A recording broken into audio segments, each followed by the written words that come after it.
grupo de pesquisa Diálogo e também integrante do grupo de pesquisa Linguagem, Diálogo e Memória, liderado pela professora Betty Bright, com quem tem uma longa trajetória primeiro como orientanda e depois como colega de pesquisa, e sou também tradutora da obra de Bartin e do Círculo. Bom, primeiramente, o evento Abralin ao vivo, né? Linguistics Online é uma iniciativa da Abralin, Associação Brasileira de Linguística, em cooperação com várias associações internacionais, entre as quais o Comitê Internacional Permanente de Linguistas, a Associação de Linguística e Filologia da América Latina, a Sociedade Argentina de Estudos Linguísticos, a Sociedade Espanhola de Linguística, a Sociedade Linguística da América, a Associação Linguística da Grã-Bretanha, a Sociedade Linguística Australiana e a Associação Britânica de Linguística Aplicada. Então, agradeço à Abralin pela oportunidade dessa apresentação e agradeço à professora Betty Bright, né, a conferencista, que é graduada em Letras, com doutorado em Livre Docência na Universidade de São Paulo, fez seu pós-doutorado na École de Hautes Études en Sciences Sociales, Paris, França, é pesquisadora nível 1A do CNPq, editora, criadora e responsável pelo periódico Bartiniana, Revista de Estudos do Discurso. Atua nos programas de estudos pós-graduados em Linguística Aplicada e Estudos da Linguagem e Literatura e Crítica Literária da Pontifícia Universidade Católica de São Paulo. É autora de várias obras, dentre elas destaco apenas algumas. A Personagem, né, que teve uma edição revista e ampliada recentemente, em 2017, Ironia em Perspectiva Polifônica, Literatura e Outras Linguagens, é organizadora de várias coletâneas sobre Bartin e o Círculo, além de artigos e capítulos de livros. Foi crítica militante de literatura no Jornal da Tarde e outros periódicos paulistas. Então, mais uma vez, muito obrigada, professora Betty Bright, e eu passo a palavra para você, que vai iniciar a conferência intitulada A Atualidade de Bartin, um pensador sobre a humanidade em transformação. Muito obrigada, Sheila. Eu quero também dizer boa tarde a todos, boa tarde a todas. Eu estou muito feliz de estar aqui hoje, a convite do professor Miguel, que é o presidente da Abralin. Portanto, agradeço também à Abralin, né, em nome do Miguel, e a todas essas associações que se juntaram, se articularam justamente para levar adiante essa ideia maravilhosa de nós estarmos juntos nesse momento tão difícil, né? Então, eu agradeço a Abralin exatamente por isso, por podermos estar num momento terrível, né? Que é um momento de uma dupla pandemia no Brasil, uma pandemia sanitária letal e uma pandemia política também letal.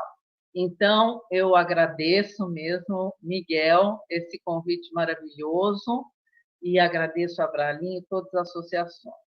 Agradeço também a minha ex-orientanda, não existe ex quando se é orientanda, mas eu agradeço a Sheila Grillo, que nessa conferência ela não será apenas a apresentadora, unicamente a moderadora, mas ela tem um papel fundamental nisso que nós vamos discutir. Quer dizer, nós escolhemos trabalhar com autores criadores, autores pensadores, que também viveram momentos muito difíceis, momentos de transformação, né?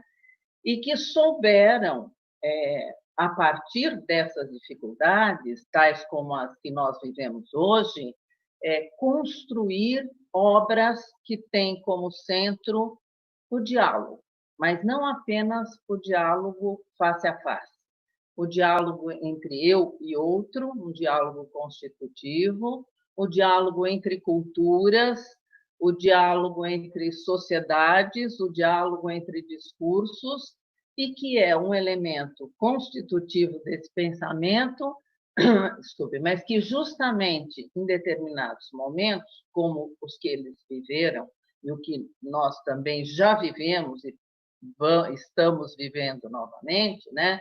É o primeiro elemento a ser cortado. Então, agradeço Sheila por isso, agradeço por ela estar como objeto dessa pesquisa, né?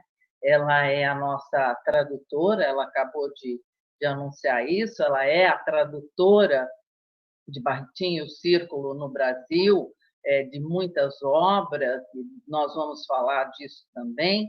Então, ela está aqui também como um objeto de pesquisa e como uma grande tradutora dessa nova geração, né, da qual nós nos orgulhamos muito.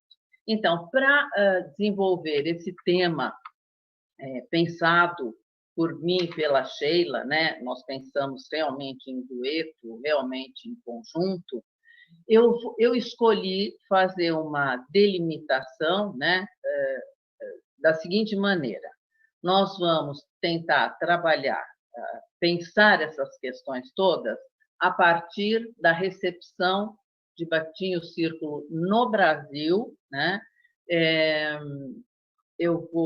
Acho que eu vou compartilhar já a tela com vocês. Eu vou compartilhar.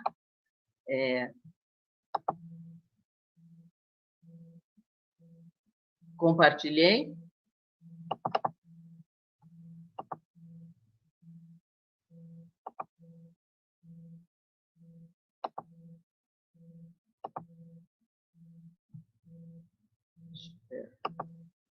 Sim. Desculpem a falta de... Estão me ouvindo, Sheila? Sim. Desculpem a falta de técnica, né, de habilidade aqui. Esse é o nosso tema, como a Sheila anunciou, eu também, né? E eu ia dizendo que eu escolhi trabalhar, eu poderia trabalhar várias coisas, mas também escolhi trabalhar a recepção do pensamento bakhtiniano no Brasil, que também se pode pensar por vários caminhos, mas eu escolhi trabalhar por algumas traduções, especialmente traduções de Voloshinov e traduções de Bakhtin, e, além disso, dentro dessas traduções fundamentais para os nossos conhecimentos, para o nosso contato com esse pensamento, também trabalhar os textos que eu estou chamando de textos emolduradores das traduções, que são chamados de paratextos e que podem ser pensados como prefácio, introdução, apresentação e até orelha, ou seja, aqueles textos que antes de nós adentrarmos uma tradução, uma obra, eles são textos que vão emoldurar mesmo, que vão nos dar um caminho para a leitura, um como ler, né? Então, escolhi isso e escolhemos justamente essas questões que marcam essas traduções. Então, a gente vai pensar num panorama, digamos assim, da recepção desse círculo, e eu vou fazer só um breve resumo desse pensamento, que, para a gente saber, né, do que nós estamos falando, grosso modo, nesse primeiro momento, que é o pensamento bakhtiniano, ou perspectiva dialógica, ou análise dialógica do discurso, e que nós estamos concebendo, porque realmente é, uma maneira de conceber a linguagem em seus estudos, um lugar epistemológico, teórico-metodológico, de fundo filosófico, literário, linguístico, discursivo, sociológico-dialógico, como nós estamos nos aproximando assim dessa caracterização,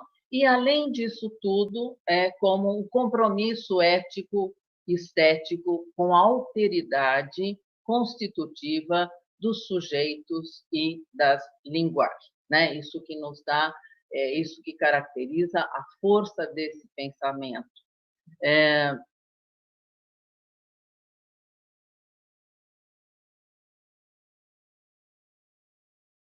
Para mim, então, o tempo todo, uma virada do século XIX e XX, então nós temos aqui os autores, né, os pensadores, que na verdade nós temos filósofos, nós temos artistas, nós temos, enfim, temos até uma pianista, Yundina, né, ligada à música. Então, mas são autores que vocês podem ver a partir desse slide, que eles nasceram no século XIX, né, na última década, digamos assim, com exceção de 2 deles, e que viveram, né, alguns viveram pouco, né, e outros mais, como o Bakhtin mesmo, e que é deles, então, que nós estamos falando nessa nossa conferência. Acrescento ainda mais um elemento para essa nossa discussão, que é a ideia de que esses autores, que eu acabei de elencar aí, né, eles viveram em um contexto de produção, desse final marcado, então, desse final do século XIX para o XX, e eles produziram conhecimento, digamos assim, num diálogo intelectual polêmico, não da polêmica destrutiva, mas polêmico. Quer dizer, eles estiveram em diálogo polêmico com... Deixa eu tirar só um pouquinho daqui. Com a filosofia ou as filosofias, com a psicologia ou as psicologias, com a linguística, ou as linguísticas também, com a teoria literária, a psicanálise, enfim, formas de conhecimento que despontaram no final do XIX e início do XX. Então, a produção do conhecimento deles vai se dando nesse diálogo com essas diferentes vertentes do conhecimento com as quais eles estão ligados, né? Nas quais eles estão ligados e com as quais eles vão polemizar. Então, são pensadores também que vivenciaram as circunstâncias benéficas e maléficas de um longo período compreendido entre as décadas de 20 e 70. É verdade que alguns morreram bem antes da década de 70, mas as obras, né, Bakhtin, por exemplo, continua produzindo, né, até aquele momento. Então, eu vou trabalhar 4 traduções de textos do Voloshinov, e depois eu vou trabalhar as 5 edições de Problemas da Poética de Dostoiévski, que é uma obra brasileira, né, a tradução feita a partir de 1963, e a Sheila, aqui como pesquisadora e como tradutora, né, grande pesquisadora, grande tradutora, vai falar de novas traduções, né, sendo que uma delas é Problemas da Criação de Dostoiévski, de 29, que nós não conhecemos em português até este momento. Então, eu passo... Ai, meu Deus.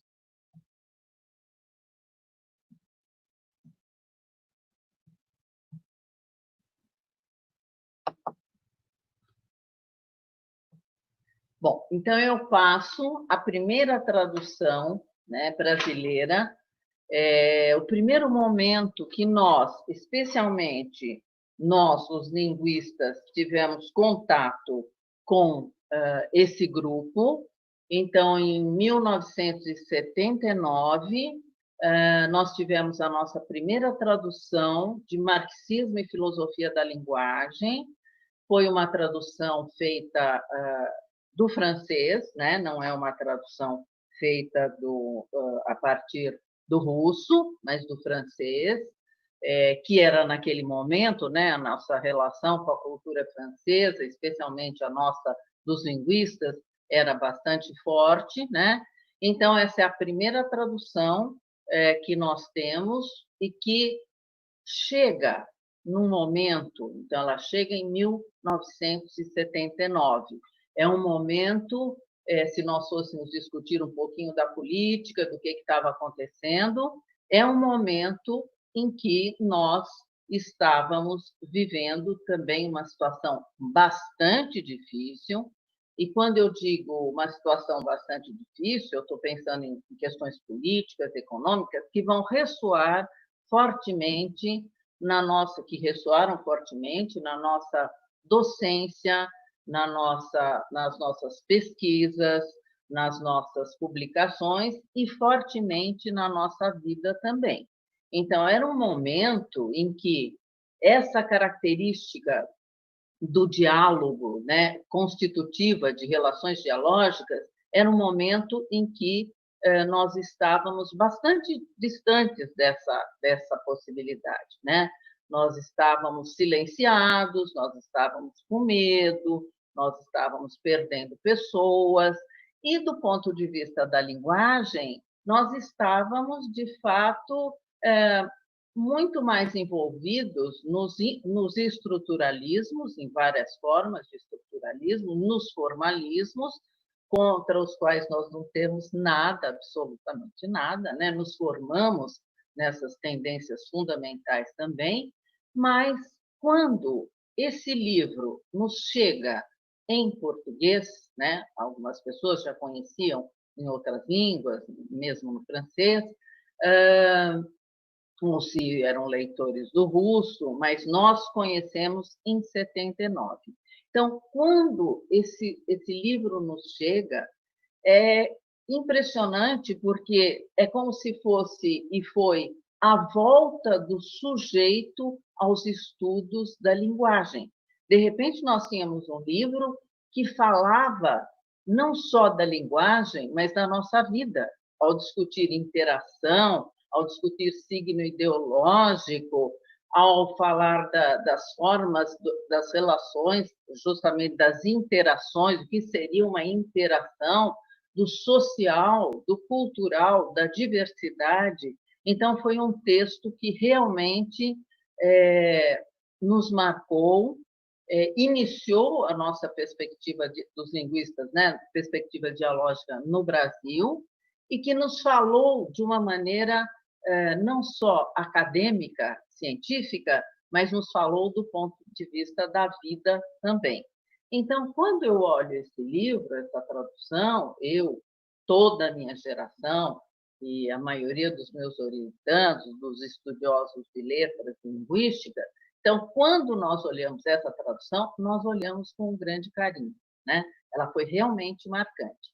E, pensando nessa relação, nesse recorte um pouco maior que eu fiz dos textos moldura, para entender como é que nós recebemos essa obra, esse pensamento, nesse texto nós temos 2 textos moldura, né? Nós temos 2 apresentações, e que vocês vão ver que são de pessoas muito importantes. O prefácio é de não menos do que Roman Jakobson. Então, Roman Jakobson, o poeta da linguística, esse grande pensador, que nós teríamos muito para falar, e que ele vai fazer um prefácio que não tem sequer 2 páginas, mas que nos marcou profundamente.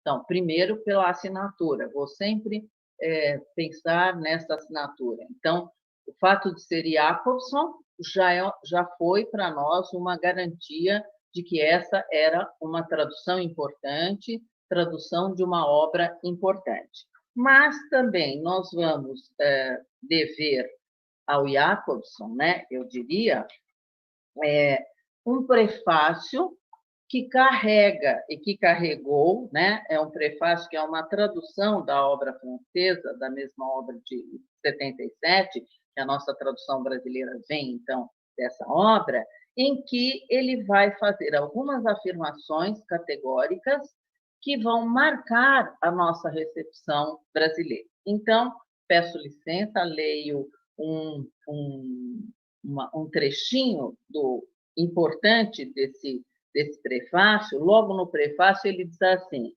no livro publicado com a assinatura de Voloshinov, em Leningrado, 29 e 30, 1929 e 1930, tudo, desde a página de título, só pode surpreender. E ele continua dizendo: acabou se descobrindo que o livro em questão e várias outras obras com o nome de Voloshinov foram, na verdade, escritos por Bakhtin. Então, ele é taxativo. Então, essa afirmação categórica tem mais alguns elementos e ele ainda afirma que trata-se, portanto, caracterizando Voloshinov, de um pseudônimo. Bom, do ponto de vista, então, que nos interessa aqui, né, que na minha pesquisa, que é uma pesquisa que eu faço junto com a Marilena Cruz Pistori, dentro do meu projeto CNPq, o que nos interessa aqui não é discutir simplesmente essa afirmação de Jacobson, é que ele estava naturalmente dentro de um momento de conhecimento do estado da arte, desse pensamento, que não poderia ser diferente, mesmo ele sendo Jacobson, mesmo ele conhecendo obras de Bakhtin, podendo ler no original, né? O conhecimento era muito pequeno, não se tinha uma fonte, não se podia ir à fonte. Mas essa afirmação vai perseguir os brasileiros, né, e os franceses também, e vai aparecer e reaparecer. Então, esse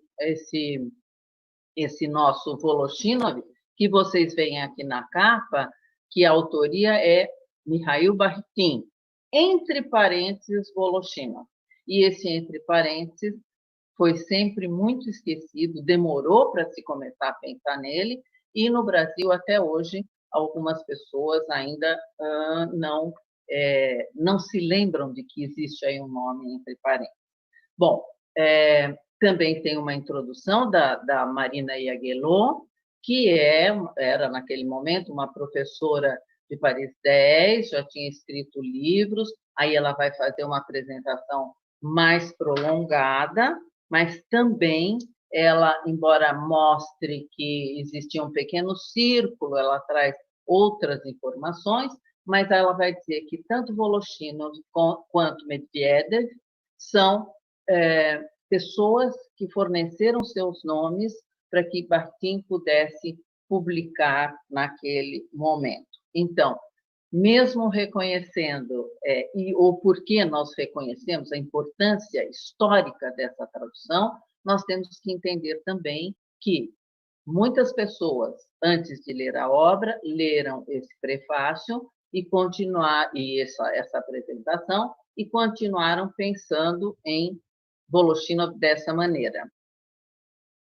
38 anos depois, nós vamos ter uma outra tradução de Marxismo e Filosofia da Linguagem, agora uma tradução feita diretamente do russo, e feita, então, por isso vocês veem que eu convidei a Sheila, por várias razões, mas por isso também, e feita justamente por Sheila Grillo, né, e Caterina Volkova Américo, e que vai ser feita a partir do russo. Então, vejam, são 38 anos depois, né, a nova tradução, e já na capa nós temos uma informação fundamental mostrando que a autoria, né, vai aparecer o nome de Bakhtin aqui também, mas a autoria, destaque, nome e sobrenome, é do Voloshinov, e, entre parênteses, agora, círculo de Bakhtin. Então, um pertencimento a um círculo, mais um destaque para essa obra. Bom, de fato, ela vai aparecer, essa tradução, 38 anos depois. Então, o contexto de recepção, tanto o contexto brasileiro quanto o europeu, e mesmo o contexto russo, são completamente diferentes daquele de 79, né? e são diferentes, não precisamos nem discutir questões aí histórico-políticas, sociais, mas são diferentes mesmo na concepção, no estudo da linguagem, na concepção de linguagem, estudo da linguagem, a partir desse pensamento do circo, né?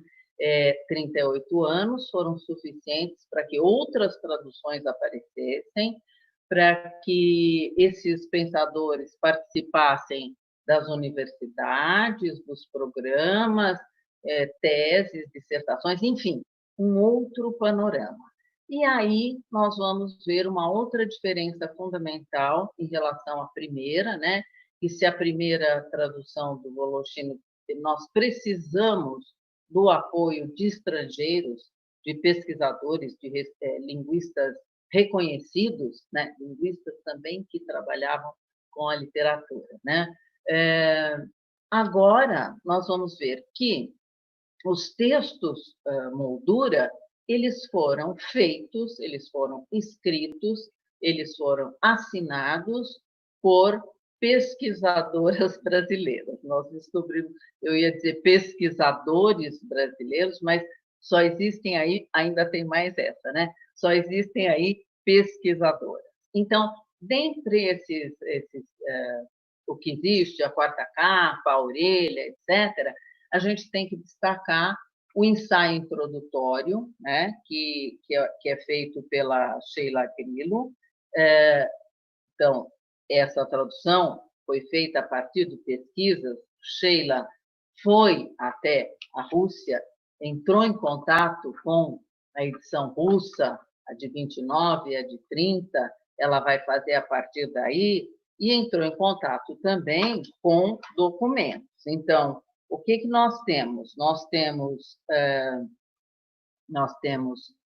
um ensaio, né? É um ensaio muito alentado, em que a Sheila nos narra, nos conta, nos mostra pelo menos uma parte muito importante dessa tradução do original russo e também do Voloshine. Então, já, mesmo passados 38 anos, nós ainda não tínhamos, só fomos ter em 2017, uma tradução do russo feita a partir das fontes, de forma que nós não precisamos mais nos apoiar, existem muitos e ótimos, né, pesquisadores franceses ou pesquisadores ingleses, etc., pesquisadores italianos, para confirmar já um estágio diferente da nossa relação com esse pensamento, né, com esse pensamento do círculo, com esse pensamento que nós denominamos bakhtiniano, mas que nós reconhecemos todos dentro desse pensamento. Então, vai aparecer também um glossário, enfim, é uma obra preciosa e que tem como título o ensaio principal, o ensaio da Sheila, que é Marxismo e Filosofia da Linguagem, uma resposta à linguagem do século XIX e início do século XX. Como vocês veem, essa questão deles estarem num determinado cronotopo, digamos assim, espaço-tempo, do 19 e do 20, já vai aparecer nesse ensaio da Sheila, nessa tradução, e ela vai nos mostrar alguma coisa muito preciosa, que é bastante diferente da nossa. Quer dizer, na medida em que Voloshine e os demais membros do grupo estavam procurando afirmar as suas posições na linguagem, eles vão trabalhar, eles vão olhar para a filosofia da linguagem, eles vão olhar para a tradição linguística russa, que é completamente diferente da nossa brasileira. Então, esse elemento, Sheila, quando trabalha esse ensaio, ela está pensando no leitor brasileiro também, mas ela vai, a partir da biblioteca virtual, digamos assim, feita a partir das citações do Voloshine, ela vai compor esse panorama e vai mostrar, né, como é que Voloshine vai justamente dialogar, né, com essa tradição, né, para firmar. Então, não é uma obra isolada, digamos assim, ela se insere, né, num momento fundamental dessa tradição, ligando fortemente linguagem e vida, né, tanto do autor, como na sua teoria, como esse diálogo com a tradição que vai aparecer e que é a Sheila que nos traz, então, de uma maneira muito clara, trazendo elementos fundamentais dessa obra, né, que ela vai apresentar detalhadamente, com muito rigor, né? E que, portanto, pensando só nisso, quem escreveu as introduções, as apresentações, e agora quem faz isso nessa segunda tradução, 38 anos depois, nós já temos uma perspectiva da recepção brasileira desse pensamento, né, a partir das traduções. Há outros aspectos, mas aí nós já temos uma medida. Quer dizer, a autoridade não precisa ser mais chamada do exterior, embora a relação, o diálogo, seja o tempo inteiro com todos os pesquisadores, mas essa autoridade, esse reconhecimento se dá com uma pesquisadora jovem que foi às fontes, que trabalhou e que se junta a alguém como a Ekaterina, também ligada à língua russa, à literatura russa, também ligada a uma instituição. Então, se de um lado nós temos um esclarecimento sobre um Voloshínov real, nós temos também um lugar que aponta para a nossa construção, mesmo desse pensamento bakhtiniano brasileiro, que tem características bastante específicas.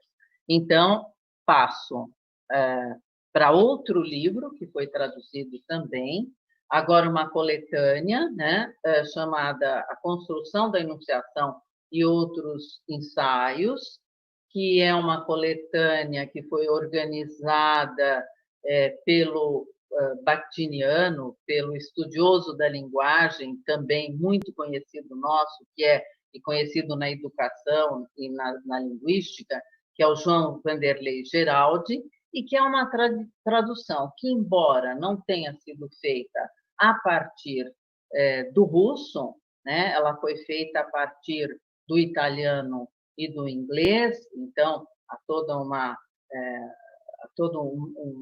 vários documentos que o Vanderlei conseguiu e que vão aparecer aí, mas tem uma importância fundamental.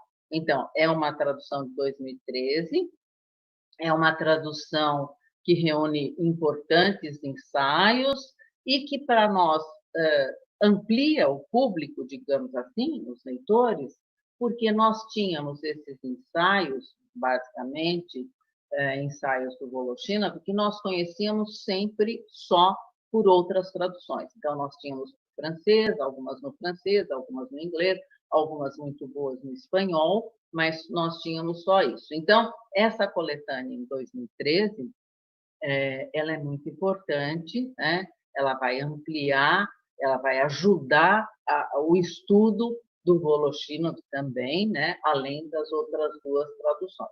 E, de novo, o texto, a apresentação, né? A introdução, o texto moldura, ele é um longo texto, ele é feito pelo Vanderlei Geraldi, ele vai apresentar, então, características do Voloshínov, ele vai discutir os documentos que ele obteve, então nós vamos ter mais um acréscimo a essa figura do pensamento bakhtiniano, que é Voloshínov, que não é um pseudônimo, né? Não é um fantasma, não é alguém entre parênteses. Então, essa é uma tradução importante. Agora, mais recentemente, então, em 2019, nós temos uma outra coletânea, né, com textos alguns que já apareceram na coletânea do Vanderlei, mas nós temos uma coletânea impressionante. é uma coletânea impressionante que se chama A Palavra na Vida e a Palavra na Poesia. Nós estamos agora começando a ler, a discutir esse texto, né? Porque ele sai em 2019. Por que ele é um texto impressionante, né? Primeiro porque ele tem esse nome, A Palavra na Vida e a Palavra na Poesia, que não é só o nome de um texto do Círculo, mas que ele entra direto, mais uma vez, nessa ideia da relação que existe nessa teoria entre os estudos da linguagem e a vida, entre a palavra, né, e a sua existência na vida e a sua existência na poesia. E, mais do que isso, né, também, de novo, vocês estão vendo que nós já temos um padrão de capa que dialoga, então, com a capa de Marxismo e Filosofia da Linguagem. Nós temos, de novo, as mesmas tradutoras, nós temos, de novo, a professora Sheila, que vai até as fontes, que vai trabalhar nos registros, que vai trabalhar nos arquivos, né? E nós temos, se vocês observarem no subtítulo, nós temos os ensaios, tudo bem.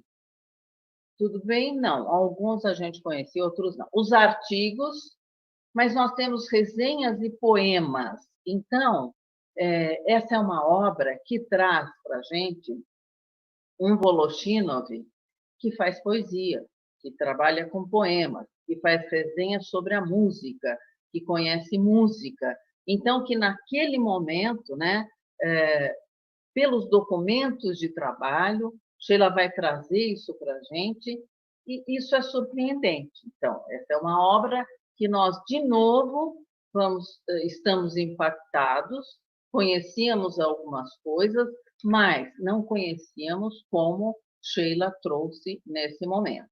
E aqui, o ensaio que a Sheila faz, o ensaio que ela nos traz, eu diria que ele é mais um livro, poderia ser um livro à parte, né? Porque o título é Registros de Valentim Voloshinov nos arquivos do Instituto de História Comparada das Literaturas e Línguas do Ocidente e do Oriente, né? E que tem 50 páginas. Então, eu gostaria de dizer para vocês que esse é um livro para a gente começar a ler nas férias, para começar a ler em julho, os que ainda não começaram, e que ela vai rigorosamente, né, trazer, avaliar, mostrar, registrar. Então, nós temos até fotos de documentos aí, esse Voloshinov. E, então, alguém bem diferente daquele primeiro, em que muito pouco se conhecia a respeito desses autores, desse pensamento dialógico, dessa perspectiva dialógica. Então, e mesmo assim, as autoras terminam, e Sheila termina dizendo que, na verdade, isso é só uma parte da biografia, né? Essas 50 páginas desses documentos, mas isso vai abrir para a gente, abre não só para a gente pensar como ele trabalhou, onde ele trabalhava, qual a relação com a cultura, com a diversidade cultural, nos ajuda a entender até o marxismo e filosofia da linguagem também, né? Repensar algumas coisas, mas também olhá-lo por um outro ângulo, como um autor de poemas, um autor de resenhas sobre música, então, que nós não tínhamos pensado. Bom, então, eu acho que essas quatro obras, essas 4 traduções e os seus textos moldura mostram um caminho, né? Agora já estamos em 19, de 79 para 2019, então, quantos anos, né? Meio século aí, quase meio século,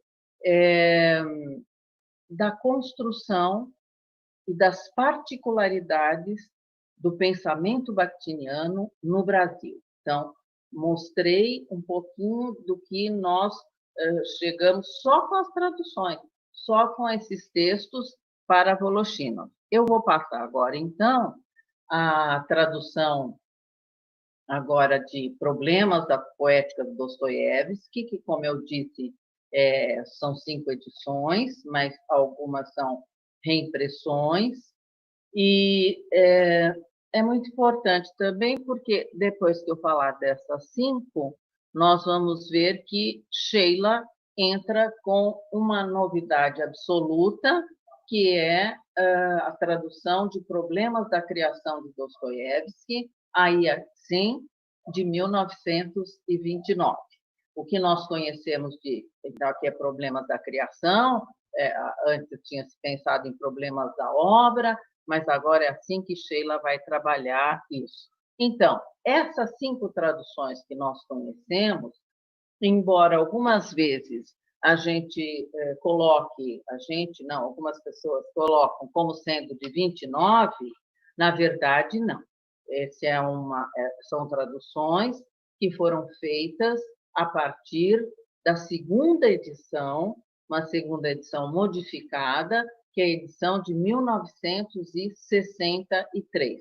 Também uma edição da qual nós nos alimentamos, com a qual nós continuamos trabalhando e que tem uma importância fundamental também, como eu vou procurar demonstrar.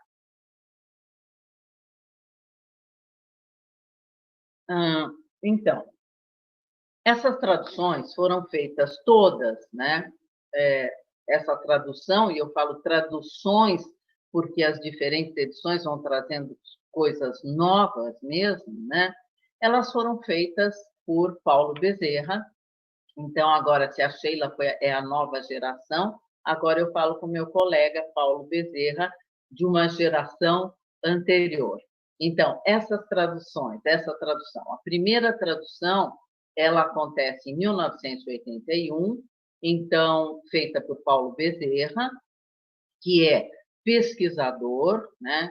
Que é livre-docente em literatura russa pela USP, é professor da USP, professor da Federal Fluminense, e que ele é reconhecido, então, pela excelência das suas traduções. Ele é um grande tradutor de Dostoiévski também, né?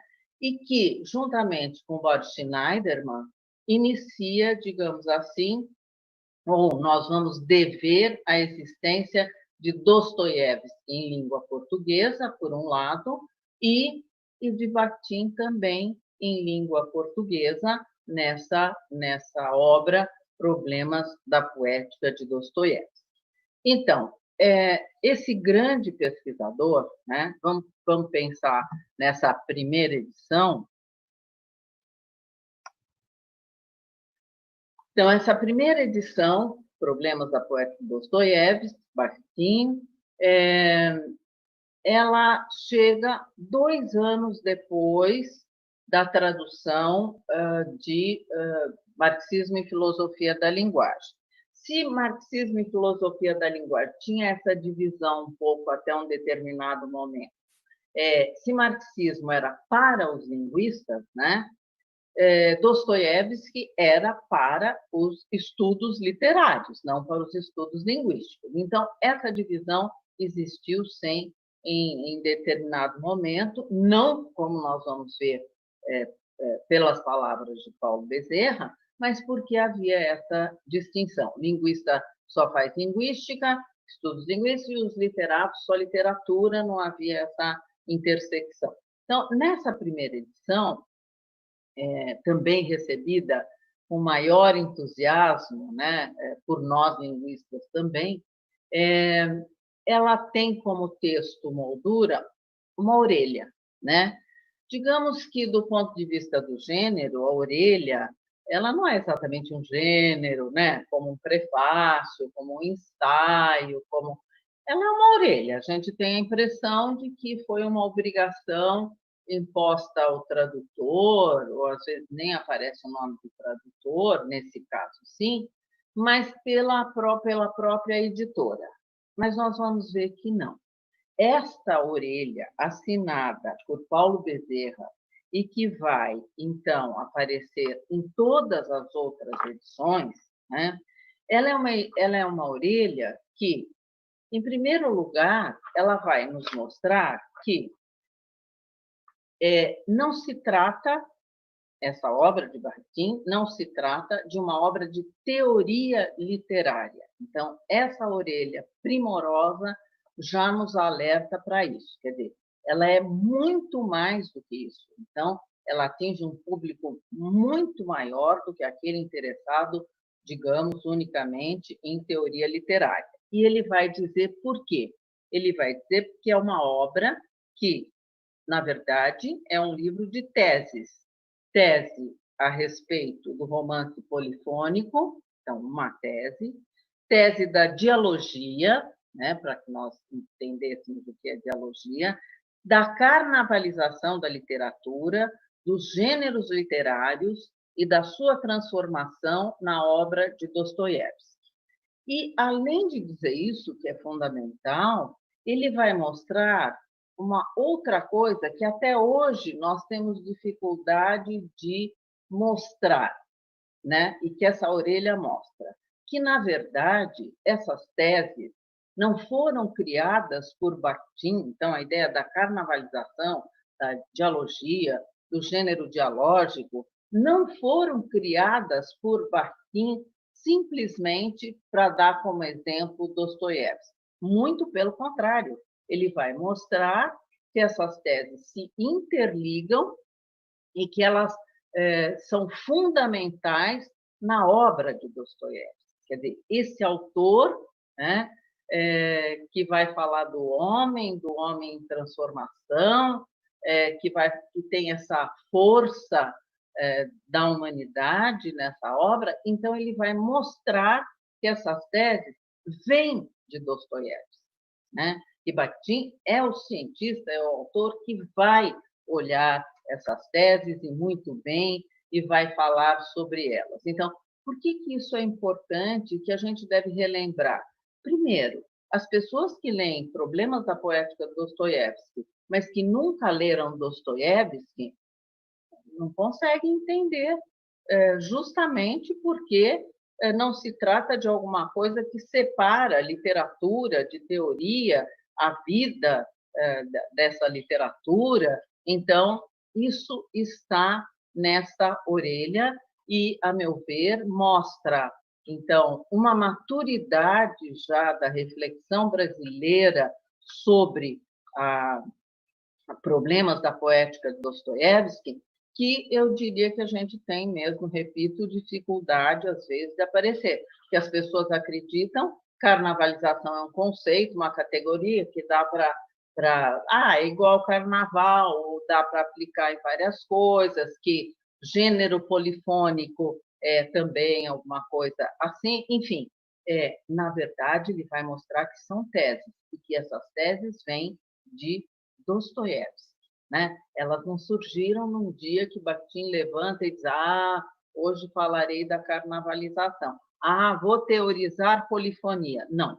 Bakhtin, um profundo conhecedor, leitor da obra de Dostoiévski, vai absorver isso e vai teorizar a partir dessa obra. Então, eu diria que essa orelha pequenininha, né, ela funciona, né, esse texto funciona como alguma coisa fundamental, não desaparece das outras traduções, mas que nós devemos levar muito em conta. E também, especialmente, porque esse nosso tradutor, ele é um grande tradutor do Dostoiévski também, né? Bom, essa primeira edição, né, que é de 81, então vejam já a diferença em relação à anterior, mas que é tão histórica também quanto essa. Vai ter uma segunda edição em 97, né? Então, demora um pouquinho. Lá na primeira, o Paulo Bezerra ainda era um aluno do mestrado. Aqui, ele já tinha defendido o mestrado, sua tese de doutorado, a tese de livre docência, já é um professor da USP, um professor da Federal Fluminense, enfim, um grande pesquisador, né? Um grande tradutor, um grande professor, um grande conhecedor de Bakhtin e também de Dostoiévski. Então, nessa segunda edição, que é uma edição que ele diz que é uma edição revista, de fato, uma edição revista, né? Eu acho que a gente tem que pensar em algumas coisas. Primeiro, ele vai fazer, então, um prefácio se chama Prefácio à Segunda Edição, que tem 8 páginas alentadas, né,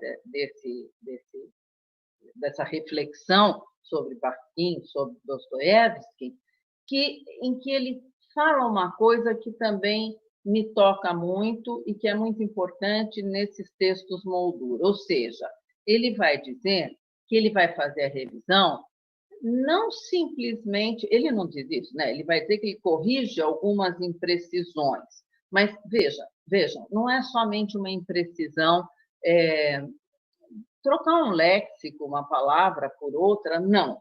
Ele vai trabalhar essa retradução, quer dizer, ele vai repensar algumas coisas, né, para tornar o texto conceitualmente mais preciso. Veja, isso é muito importante, quer dizer, ele vai fazer uma tradução revendo, repensando conceitos de Bakhtin e que ele vai, então, modificar a tradução a partir disso. Então, não é apenas uma revisão, mas é uma revisão que visa uma apreensão das reflexões do Bakhtin para o leitor brasileiro, né? Então, eu dou como exemplo, né, um exemplo só, ele vai trocar a expressão cômico sério por sério cômico. A gente poderia dizer, bom, mas por que isso? Porque ele vai fazer isso a partir de toda a teoria da carnavalização, da tese da carnavalização.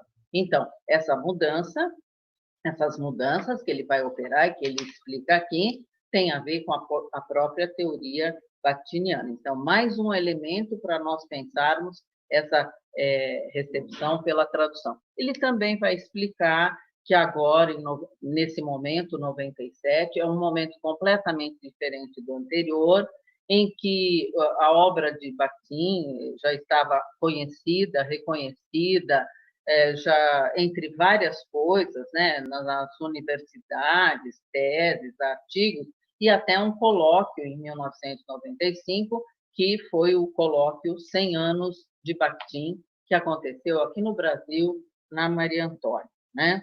É verdade que a nossa relação era mais com os franceses, então ali não teve nenhum russo, não teve nenhum inglês, mas era um momento forte, né? E, além disso, ele vai trabalhar a força teórica do Bakhtin.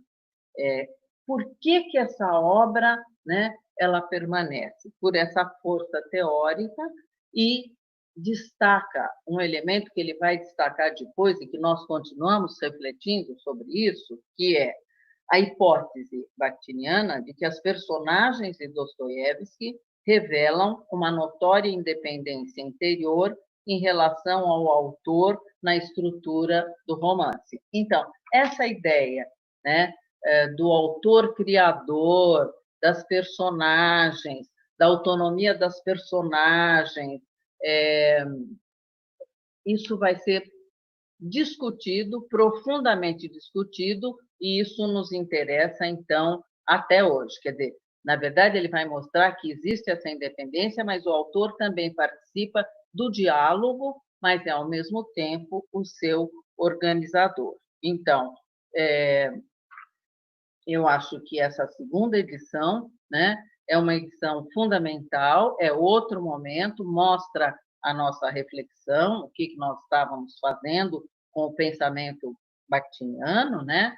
Mas ela traz, então, esse elemento, que é a força da obra a partir das questões propostas por Bakhtin, por exemplo, o autor e a personagem no romance Polifônico.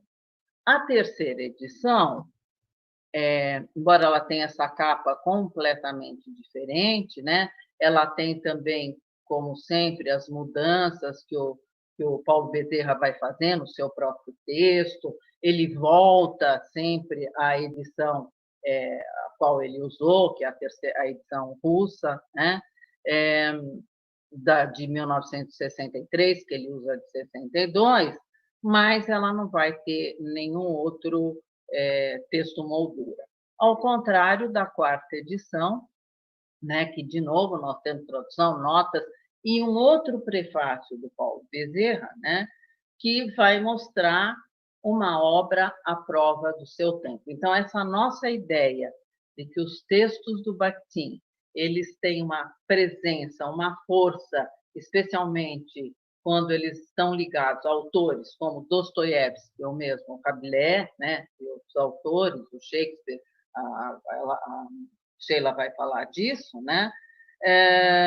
Mas ele vai mostrando essa força a partir desse prefácio. Ele vai mostrar também que a obra está ainda mais consagrada no Brasil, e ele vai dizer que essa edição vai estar encorpada, na verdade, a 2 outros textos. Vejam, esse nosso tradutor, por isso que eu digo que essas são retraduções, ele vai incluir nesta quarta edição 2 textos que nós já conhecíamos, né, a respeito de problemas da poética de Dostoiévski, que são à guisa de um comentário e esboços de reformulação, que são textos dos anos 60, do Bakhtin, mas que nos ajudam, né, juntando, estando aí na obra, elas nos ajudam a ampliar e tornar mais precisos os conceitos de dialogismo, monologismo, polifonia, relação autor-personagens, relação eu-outro, inacabamento e diversos outros conceitos. Então, de novo, nós temos o próprio tradutor escrevendo um prefácio poderoso, eu diria, porque ele vai se dividir em várias partes, né? Vai falar de dialogia e polifonia, inclusive mostrando que nós podemos pensar isso também para os autores brasileiros, né? E ele vai, aí eu tenho que me deter nisso um pouquinho, porque o Paulo ele sempre vai estar olhando para a obra e para a recepção dessa obra. No caso, estou pensando em problemas da poética. E aqui ele vai também discutir, especialmente nesse prefácio, ele vai discutir uma certa recepção de Bakhtin no Brasil, que é uma recepção que o vê como pós-moderno, né? Ele é moderno. Tudo que nós formos discutir aqui não tem nada a ver com o relativismo do pós-moderno, sem crítica nenhuma ao pós-modernismo, mas ao que Bakhtin fez, né? Quem ele leu, como ele leu. Então, ele vai fazer uma crítica muito dura a uma certa recepção que vai tratar Bakhtin como pós-moderno e vai fazer uma crítica muito dura também a Júlia Kristeva, que tem o mérito de ter trazido, no final dos anos 1960, o Bakhtin para a França, mas ele vai dizer que ela faz afirmações que são inconcebíveis para quem é um estudioso real de Bakhtin, que ele estaria fundamentado no estruturalismo e na psicanálise, né? Então, ele discorda disso fundamentalmente, então, é uma leitura, mas ele discorda também de uma coisa que eu vou finalizar falando disso, que é, de novo, uma recepção que lê através, né, que lê terceirizando a leitura. Então, no caso da Kristeva, que realmente é uma grande leitora e que criou toda a teoria da intertextualidade, as pessoas vão pensar como sinônimo intertextualidade e dialogismo, ou relações dialógicas. Então, isso acontece até hoje, né? Então, isso eu acho que a gente também, nesse prefácio, tem já, naquele momento, em 2008, ele é um texto de 2008, portanto, tem 12 anos, ele já vai mostrar isso. Então, eu vou parafrasear o Paulo dizendo: a Cristeva, o que é de Cristeva, porque a intertextualidade é dela, não está em lugar nenhum do texto, né? E a quinta edição é uma edição que, na verdade, também não tem elementos novos, a não ser que esses elementos são os mesmos, né? É o mesmo prefácio, e que, então, não acrescenta novos elementos, eu diria, ao modo de ler Problemas da Poética de Dostoiévski, que nos trouxe a tradução e os textos do Paulo Bezerra, do grande Paulo Bezerra, o grande tradutor e professor. Então, eu passo agora a palavra à Sheila, porque ela vai trazer outros elementos para nós continuarmos pensando, não mais só em Problemas da Poética de Dostoiévski, que é de 63, mas Problemas da criação de Dostoiévski, da tradução para o português, e de outros elementos que só a Sheila sabe o que são realmente esses elementos. Então, eu passo a palavra a Sheila. Então, boa noite novamente a todos. Eu agradeço pela oportunidade de estar aqui, agradeço a Beth, que me convidou, a Bralim, e queria destacar, né, como já está ficando claro, né, que não só a obra do Bartin, eu acho que precisa colocar o slide, Beth, não só a obra do Bartin foi produzida de forma coletiva, mas a forma como a gente está lendo e traduzindo atualmente e interpretando, ela é coletiva, ela é fruto de parcerias. Então, eu não estaria trabalhando o quê e como trabalho aqui se não tivesse sido orientada pela Betty Bright, e também não estaria traduzindo e lendo a obra, né, do russo aqui, se não fosse minha parceria com, e, sobretudo, destaco a Ekaterina Volkova-Américo, professora na Universidade Federal Fluminense, com quem eu trabalho já há quase 10 anos, traduzindo, né, as obras de Bartin e do Círculo. A primeira obra que a gente traduziu... uma, Beth? Eu estou conseguindo. Ah, estou. Ótimo, tá sim. É o agora. Slide. Tá bom? Isso, tá ótimo. Então, essa foi a primeira obra que a gente traduziu, né, do Medvedev, em 2012, é um texto de 1928, e eu queria trabalhar com vocês uma ideia, né, a partir dessa obra, e que vai prosseguir pelas traduções atuais, né, que é o que o pensamento do Bartin tem para nos dizer hoje. Então, quando a gente vai vai para a Rússia, vai ler esses autores do século XIX, século XX, com os quais Voloshinov, Medvedev, Bakhtin, que são os que eu tive contato por meio da tradução até aqui, né, com os quais eles dialogam, né, a gente quer conhecer esse contexto, a gente quer fazer uma história, né, para entender melhor esse pensamento, mas não... O objetivo não é fazer uma historiografia, uma história apenas das ideias, embora isso seja muito importante, mas entender a atualidade desse pensamento, né? Essa pergunta, quer dizer, por que Bakhtin continua atual? Ele tem algo para nos dizer para as nossas questões contemporâneas? E o Medvedev tem uma citação que eu acho importante, quer dizer, como que isso parte da literatura e depois vai para a linguística, para a filosofia, para a teoria da literatura, que é o seguinte, né? O artista tem ouvido apurado para os problemas ideológicos em seu surgimento e desenvolvimento. E ele continua ainda. Ele vai dizer que, em estado nascente, o artista os escuta, por vezes melhor do que o homem da ciência, ou seja, melhor do que nós, o filósofo ou o prático cautelosos. A formação do pensamento, da vontade ética e dos sentimentos, suas divagações, suas buscas pela realidade, que ainda não ganharam forma, sua fermentação surda nas profundezas da assim chamada psicologia social, entre aspas, todo esse fluxo ainda não articulado da ideologia em formação reflete-se e refrata-se no conteúdo das obras literárias.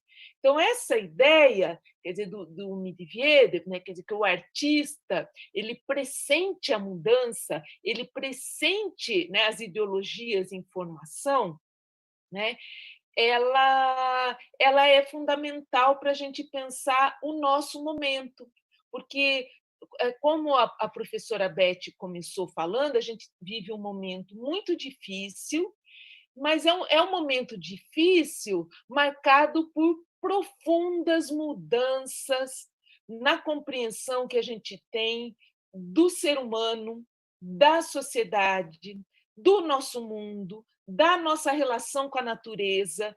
Essa mudança não começou com essa pandemia da Covid-19, mas ela se acelerou, ela ganhou uma agudeza marcante, e de modo que a gente, assim como Dostoiévski, no final do século XIX, pressentiu uma mudança, né? E vários teóricos, filósofos russos que eu li para traduzir Problemas da Criação de Dostoiévski abordam, né?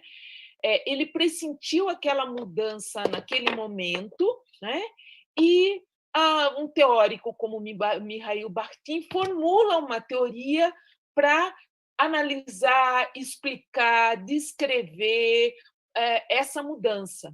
E é isso, né? Essa é a resposta que eu tenho hoje, se alguém me fizesse, né? Por que o pensamento do Bakhtin ele tem uma força, né? Não só aqui no Brasil. Beth, você poderia passar o próximo slide? Imagina. Né?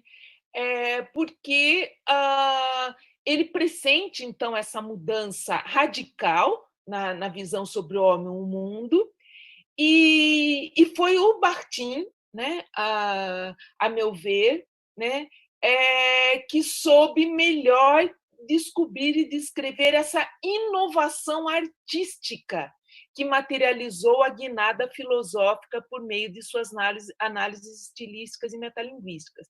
E eu queria destacar aqui a inovação artística, porque entre os filósofos e teóricos da literatura citados pelo Bakhtin naquele longo primeiro capítulo que está em Problemas da Poética de Dostoiévski e que também está em Problemas da Criação de Dostoiévski, né? Ele mexeu pouco naquele capítulo, não foi o que ele mexeu mais, né? Entre esses teóricos, existe um teórico da literatura, o Grossman, o Grossman em russo, né? Tem o nome atores em francês que falam Grossman, ele fala que na época que no início do século XX, o Dostoiévski ele era respeitado como um pensador, como um filósofo, mas ele não era respeitado como um teórico da literatura, melhor, como um literato, como um escritor de literatura, como um artista.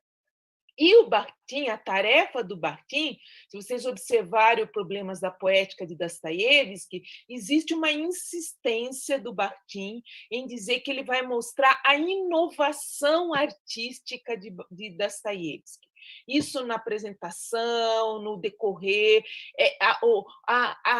O foco do Bakhtin é na questão da inovação artística, porque a inovação filosófica, antropológica, essa descoberta já tinha sido tratada por uma série de outros filósofos, mas a questão da inovação artística, todos os autores que eu li para escrever o prefácio, o ensaio introdutório de Problemas da Criação de Dostoiévski, que sairá no início de 2021, bicentenário do nascimento do Fyodor Dostoiévski, né, essa inovação artística não tinha sido destacada ainda, não era reconhecida.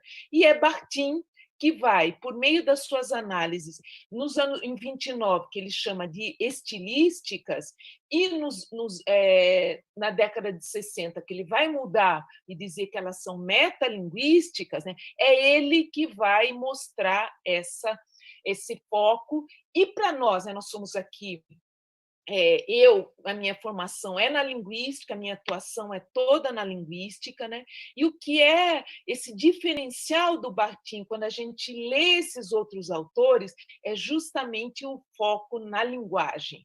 Né? Se isso está claro para a gente já, né, que estamos lendo, quando a gente lê esses outros teóricos, né, as próprias obras que o Bakhtin resenha e os autores que ele cita, fica muito claro, né, esse traço distintivo da formulação do Bakhtin, em que a linguagem, e aí a linguagem não entendida no sentido do sistema linguístico, mas a linguagem entendida como enunciado, entendida como relações dialógicas, né? Entendida como discurso, como slova, palavra, né? que é o termo que ele usa, como fala, como riete também, né? A linguagem, né? É o trabalho que ele dá, né? Na interpretação, na descrição da obra do Dostoiévski por meio da linguagem, que é a contribuição fundamental do Bakhtin na minha interpretação. O próximo, por favor. Bom, então, o problema da criação de Dostoiévski, né, para o qual a gente dedicou um evento no ano passado, né, esse livro completou 90 anos de publicação, né, em 2019, e a gente fez um evento, do qual, inclusive, a professora Betty Bait participou, com estudiosos russos, brasileiros, de diversas universidades de diversas regiões do Brasil, né? Essa primeira obra, né, ela ficou conhecida, ela é a nossa conhecida por Problemas da Poética, mas existe essa primeira edição de 29, Problemas da Criação de Dostoiévski, que é importante para a gente entender como é que esse pensamento bakhtiniano ele se forma e ele se desenvolve, né? Quer dizer, não é um pensamento que nasce pronto, mas é um nascimento que tem um desenvolvimento que parte de uma análise, de uma abordagem mais estilística para, né, ir para uma análise metalinguística, na qual, inclusive, o carnaval, a carnavalização, que estavam pouco presentes ou nada presentes em 29, né, vão ganhar uma força em 63 a partir da tese que ele escreve nos anos 40, né, nos anos 30, e vai defender em 1946 sobre a obra do Rabelais. Próximo slide, por favor. Então, a importância disso, né, a atualidade, né, quando a gente traduz um texto, né, essa tradução está acabada, feita a 4 mãos, com a Ekaterina Volkov-Américo, essa tradução está acabada, já na editora, né, com essa perspectiva de ser lançada no início de 2021, para fazer a tradução, coletar o material da tradução e do ensaio introdutório, né, eu realizei um estágio de pesquisa na Rússia, no primeiro semestre de 2018, com financiamento da FAPESP e apoio também do CNPq, e lá, percorrendo as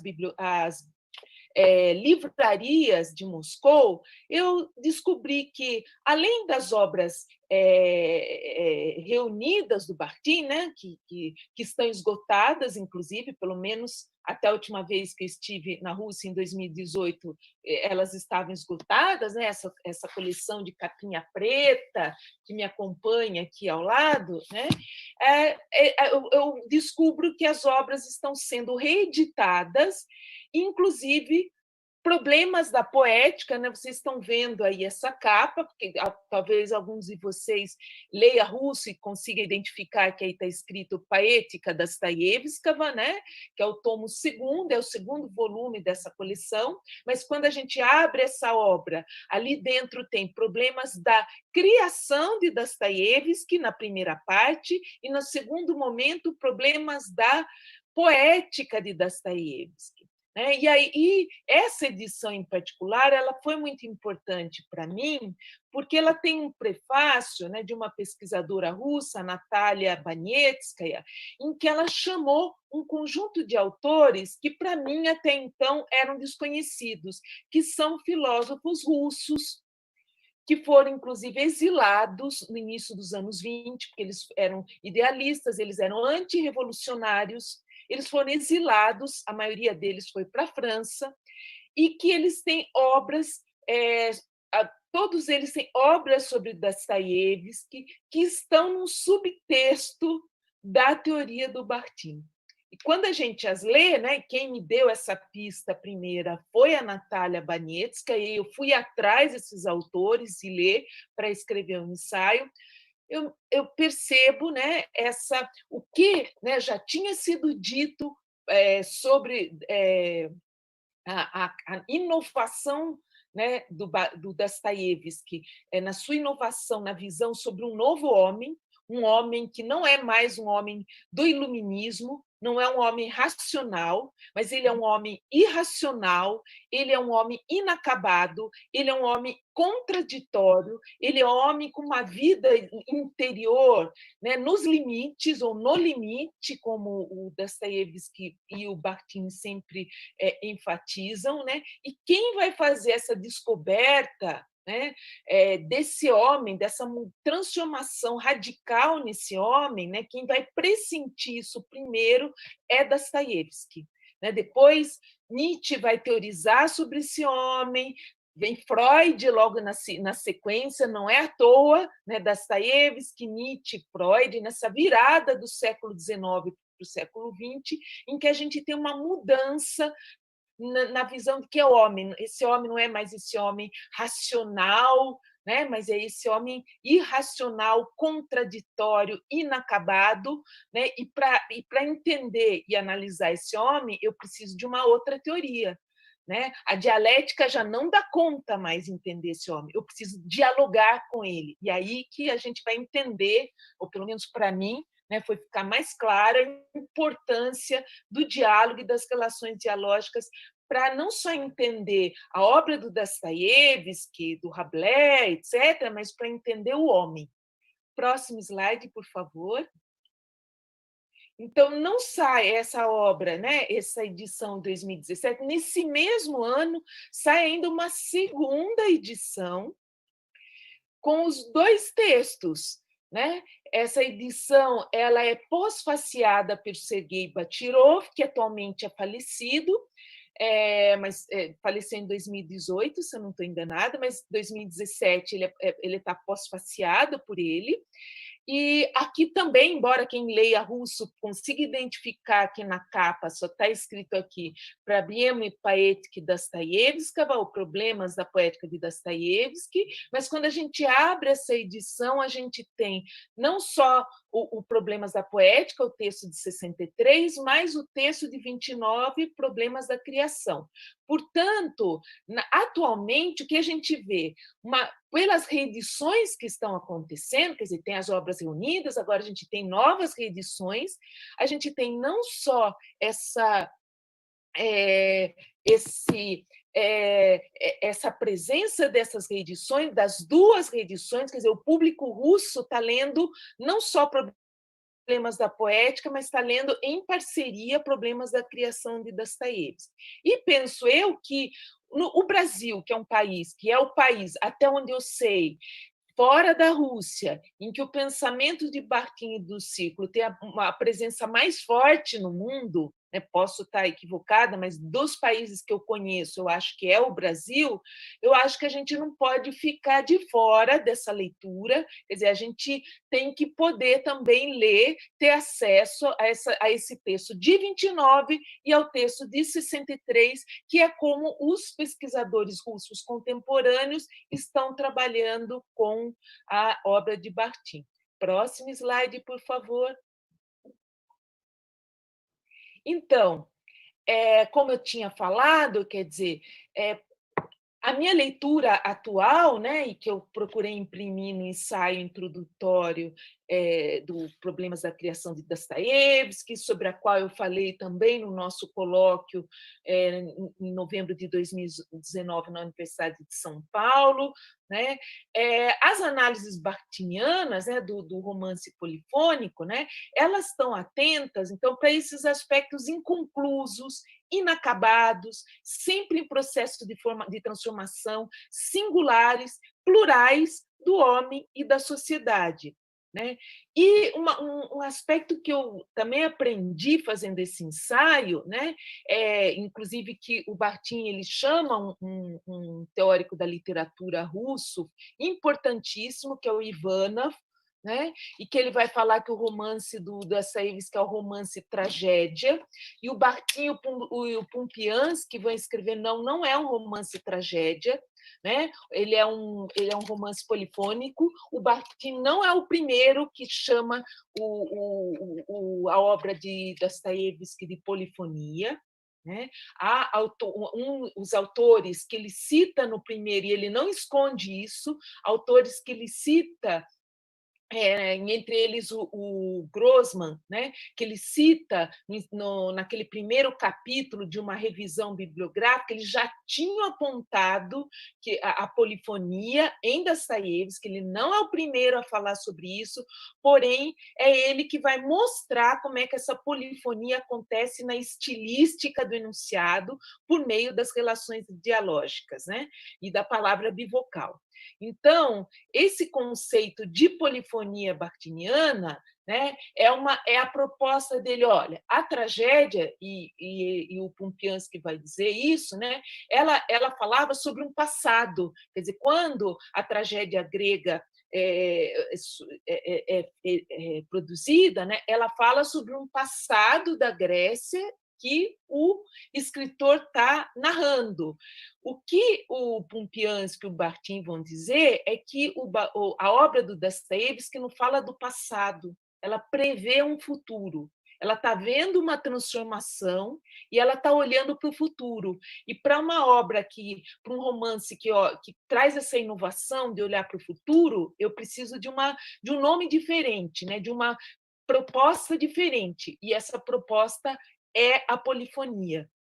Então, a meu ver, né, em diálogo com essa bibliografia, né, a minha interpretação, né, o conceito de polifonia é para compreender um mundo em constante transformação, plural, inconcluso e repleto de singularidades.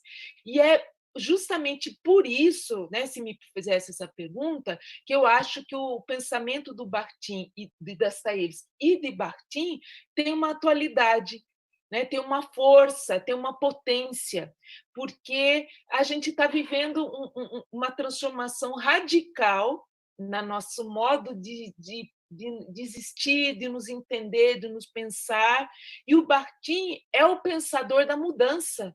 As categorias, os conceitos deles são conceitos feitos para pensar um tempo em mudança.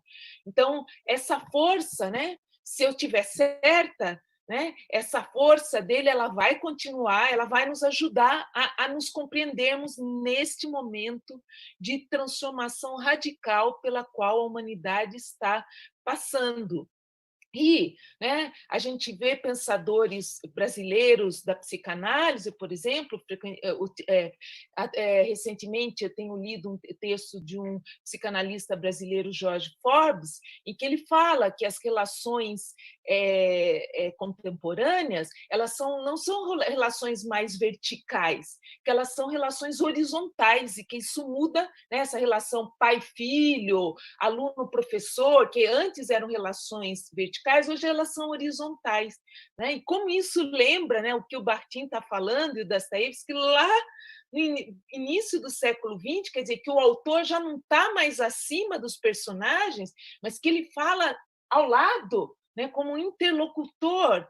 Então, olha ali, né, um século antes, como esse pensamento do Bakhtin está falando isso, e agora a gente está vivendo essas relações também no nosso cotidiano, nas nossas relações pai-filho, professor-aluno, patrão-empregado, essas mudanças, né, que Bakhtin pressentiu e que os autores contemporâneos estão trabalhando, né? Não vendo como uma tragédia, não vendo só como algo negativo, mas vendo como uma transformação que a gente precisa compreender, né? Tem riscos, mas tem mudanças, apostas positivas, né, para a humanidade. Próximo.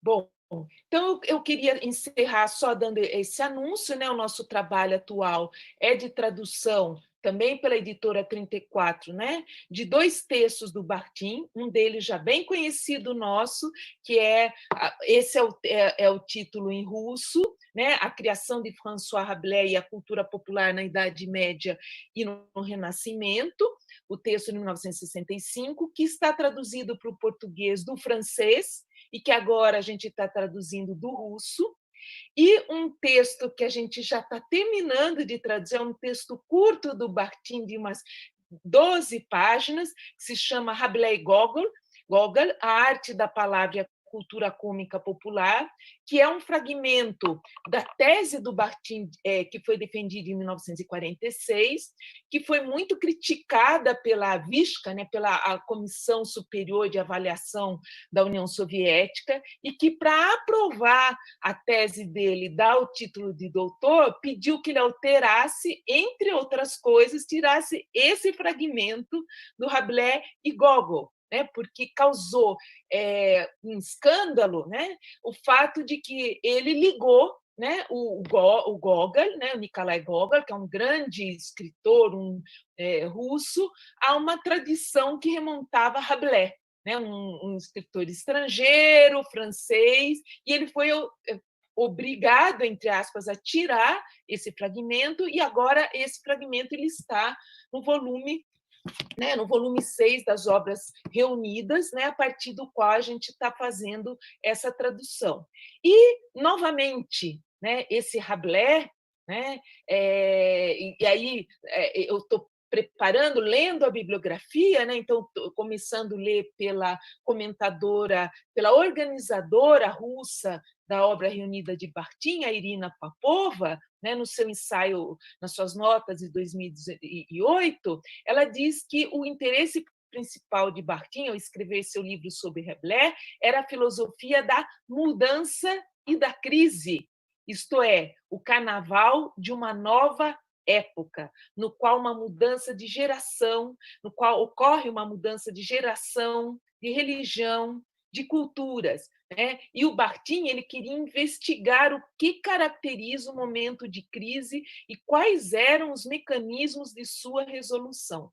Portanto, a gente vê que o Bakhtin, quer dizer, você vê que é um projeto que une, né? Dostoiévski está pensando a mudança do homem, né? E aí esse projeto que o Bakhtin vai continuar nos anos 30 e 40 é sobre um autor que novamente está pressentindo, está criando uma forma artística para tratar dessa transformação humana e social.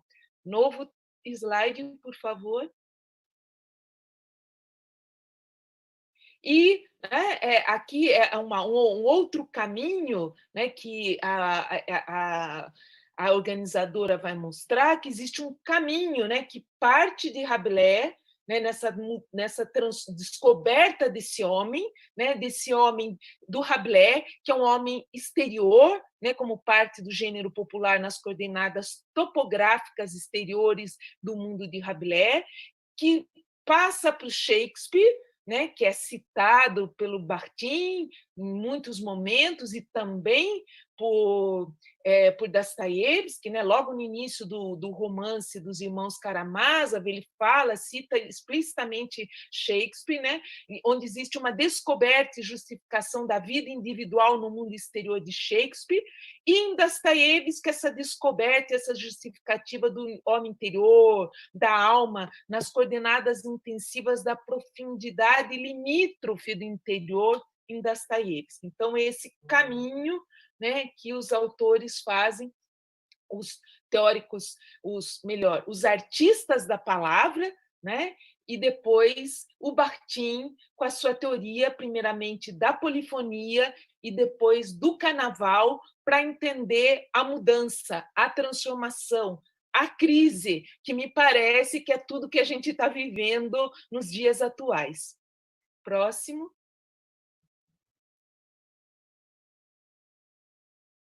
Então, passamos agora para as nossas considerações finais. Beth? Obrigada, Sheila. Eu acho que foi muito importante essa sua fala e ela dá uma dimensão nova para essas questões que nós estamos trabalhando como recepção de Bakhtin, né? Bakhtin, que você está aí como uma protagonista dessas mudanças também, desses acréscimos fundamentais. Então, te agradeço. E agora, eu acho que a gente poderia parar aqui.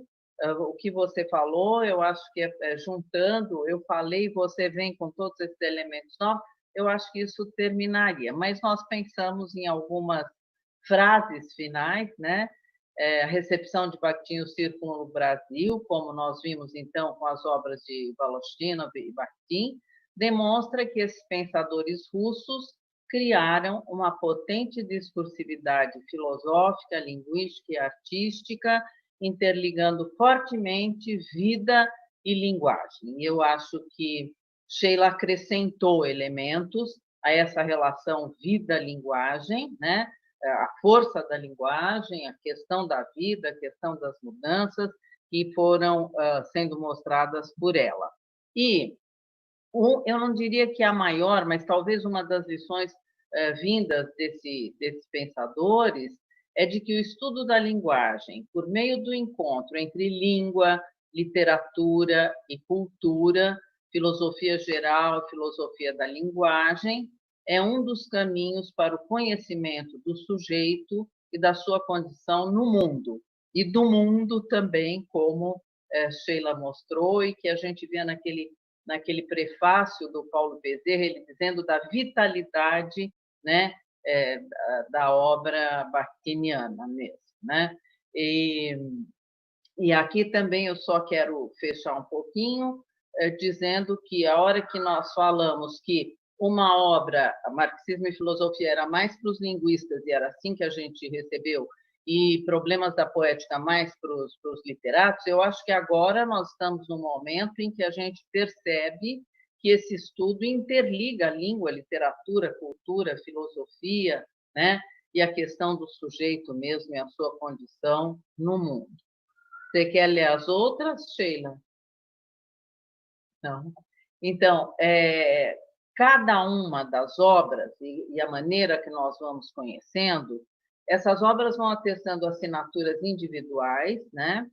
E também um conjunto que confere coerência a essa assinatura coletiva, né? Claro que, se nós formos olhar o Bakhtin, como a gente está olhando agora, o Voloshinov, mas nós vamos ver que existe, sim, alguma coisa do coletivo que permitiu a construção de uma nova forma de encarar as linguagens e os seus estudos e, consequentemente, enxergar a própria vida a partir daí.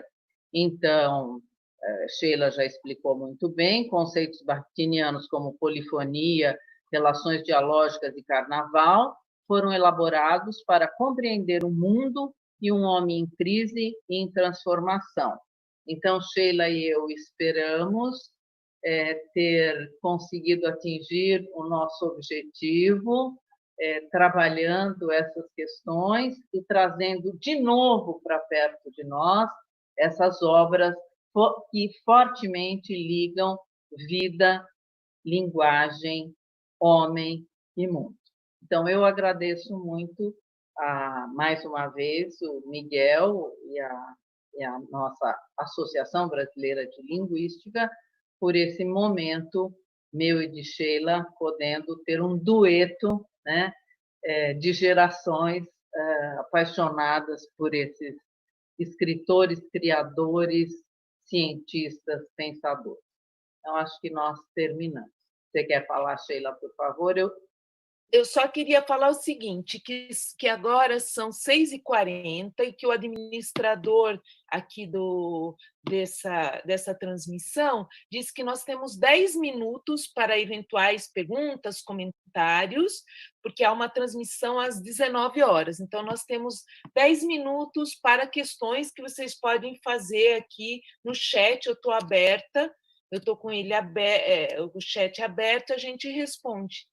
Eu só queria também, eu não vi os intérpretes de Libras. Eu imagino que eles estejam aí porque eles foram convidados, convocados. Então, se eles estiveram presentes, eu não consegui vê-los, eu gostaria muito de agradecer Vânia e Ricardo, né? Eu espero que eles estejam, para que essas nossas reflexões atinjam também os não ouvintes, os surdos, que nós queremos incluir pela sua cultura maravilhosa que hoje a gente compartilha, né? Então, se vocês estiveram aí, Vânia e Ricardo, muito obrigada. O administrador está dizendo que eles estão em outra sala, estão. Tá bom. Então, muito obrigada mesmo.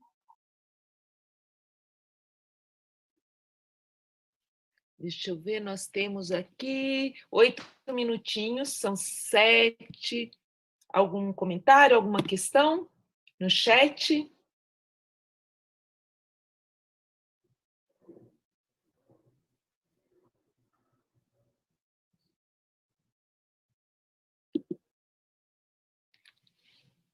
Não?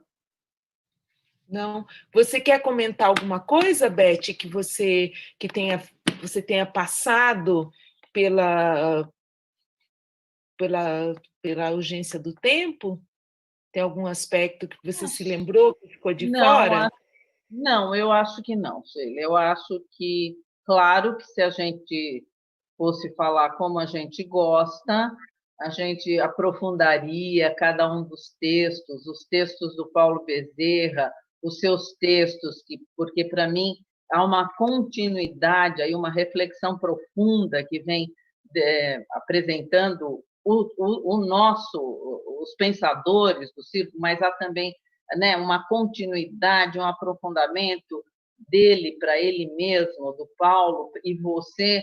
Então, eu acho que a gente dedicaria a cada um aos seus ensaios, aquele ensaio de 50 páginas, a gente vai ter que estudar bastante para conseguir falar mais desse seu ensaio e os outros, e essa sua fala.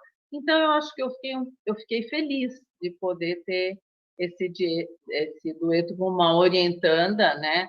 Já que orientadora é como mãe, que não tem como se desfazer da orientadora, e ver que uma discípula que se torna realmente uma pesquisadora, que vai à Rússia e tradutora, e que leva adiante esse pensamento tão bonito, né? Tão humano, um pensamento onde tem gente, o tempo inteiro tem gente, é isso que eles nos trazem. Então, eu acho que... E uma perguntinha aqui no chat, Beth.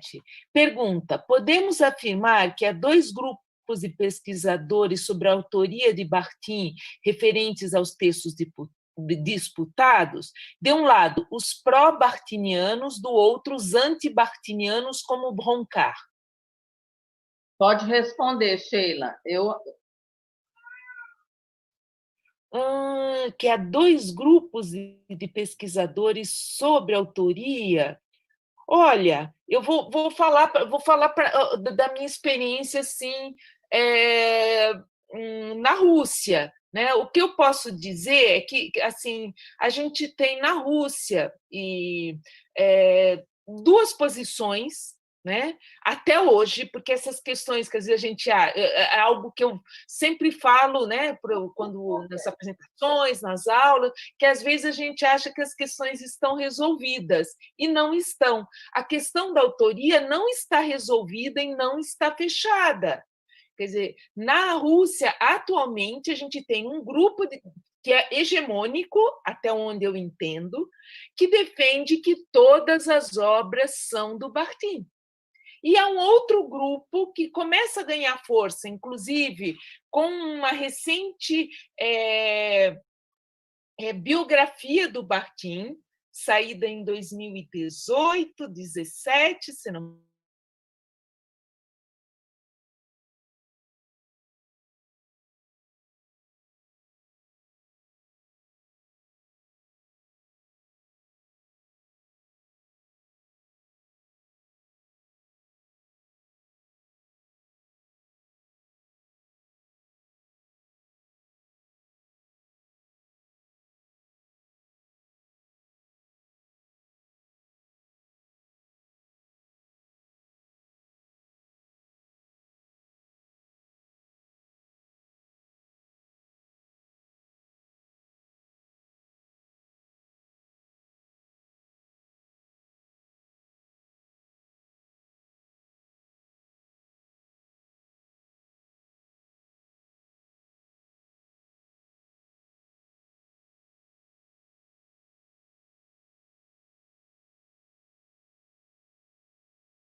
depende a teoria dele e dos outros autores, né, não são anti-bakhtinianos. Né? Embora, no caso do Broncar, a gente tem uma posição, uma leitura particular sobre a obra deles, né? Que me parece mais de rejeição, um pouco do pensamento na minha leitura, como eu falei, direito deles de falarem, de escreverem sobre isso. Sheila, Mariana acabou de me escrever que as perguntas estão no chat do YouTube. Aqui apareceu outra. Olha, Sheila, qual a diferença entre o dialogismo bakhtiniano e as heterogeneidades enunciativas de Autier-Revue? Nossa, é uma perguntona, né? Quer dizer,